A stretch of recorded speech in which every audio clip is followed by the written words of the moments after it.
Bem-vindo de volta. Na última aula nós vimos que a forma mais simples de criar elementos React é utilizando JSX. Nessa aula vamos ver um pouco melhor o que é o JSX e como utilizamos. JSX quer dizer JavaScript, XML ou XML. XML é um acrônimo para Extendable Markup Language, linguagem de marcação estendível, e é uma forma de escrever marcações. Se você não sabe o que é, não precisa se preocupar muito com isso. Mas JSX é essa forma como misturamos HTML com JavaScript. JSX não é nem HTML nem JavaScript. Então, nem o navegador entende, porque o navegador entende HTML, e nem o interpretador de JavaScript entende, porque o interpretador de JavaScript só entende JavaScript. Por isso, JSX precisa ser transformado ou transpilado para JavaScript. A questão é, sempre a gente tem que transformar o JSX para JavaScript para que o navegador entenda. E isso é feito, a transformação é feita utilizando o Babel. JSX ele tem um único elemento pai, porém ele pode ter inúmeros elementos filhos, como vimos na última aula e vamos ver novamente agora. Então, eu quero mostrar novamente um exemplo de JSX para chamar uma atenção em como podemos escrever esses elementos. Então, vamos aqui no Visual Studio Code. Eu já comecei um novo arquivo HTML, eu já importei os 3 scripts necessários, Babel, React.js e o React.js e criei uma div que é a raiz. Então, o primeiro passo é sempre abrir uma tag de script e essa tag de script ela vai ser interpretada pelo Babel. Então, text/Babel. Agora temos que criar a raiz do nosso projeto, de um virtual const raiz, isso aqui pode ser qualquer nome, react dom.create root e aqui o elemento document get element by id root. Bom, agora vamos escrever o JSX. Const UL, vou chamar de UL, eu posso chamar de qualquer coisa, vou chamar de meu elemento, e aí eu estou começando com M maiúsculo aqui, para uma questão que vai ficar clara.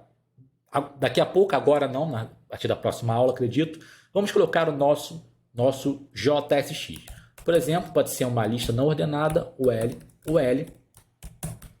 com 2 LI dentro. LI, barra LI, item 1, e vou copiar e colar aqui, item 2. Agora basta renderizar raiz.render e passar aqui o meu elemento. Vamos clicar em Go Live para ver esse documento. Veja que está aqui item 1, item 2. Agora vamos só ver como é que nós podemos escrever essa linha que é do JSX e aí cabe a um interpretador, no caso Babel, entender. A gente precisa colocar tudo em uma linha só? Não, não precisamos. A gente pode, por exemplo, colocar os elementos em linhas separadas, desde que a tag de abertura esteja sempre na linha que eu estou definindo o meu objeto, por exemplo. Então aqui eu posso separar como eu quiser.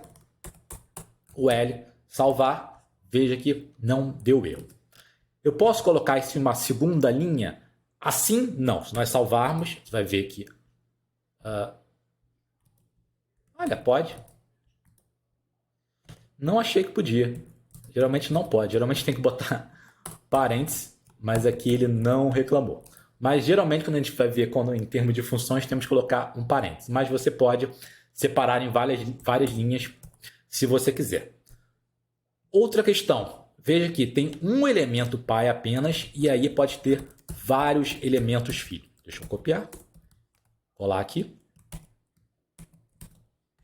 Veja que pode ter vários elementos filhos, mas não pode ter 2 elementos pais. Por exemplo, se nós quisermos colocar aqui 2UL, eu vou duplicar isso aqui. Veja, agora tem 2UL, ele não deixa, ele dá erro. Se botarmos o mouse em cima, JSX express must have one part element, ou seja, expressões JSX só podem ter um elemento pai. Se eu salvar, veja que vai dar erro aqui. Vamos ver o erro lá no console. Veja que deu erro. Então, não pode ter. Por quê? Porque, lembrando, quando a gente vai criar um elemento utilizando React Create Element, a gente tem um elemento pai e aí a propriedade e na questão dos filhos, aí sim pode ter vários filhos. Então, vou apagar. Então, nessa aula eu queria falar melhor o que é o JSX e que a gente pode escrever em várias linhas e a partir da próxima aula a gente vai ver como a gente pode criar componentes Lembrando que React é feito em componente, vamos criar componente e construir a árvore de um virtual baseado em componente. Então, até a próxima.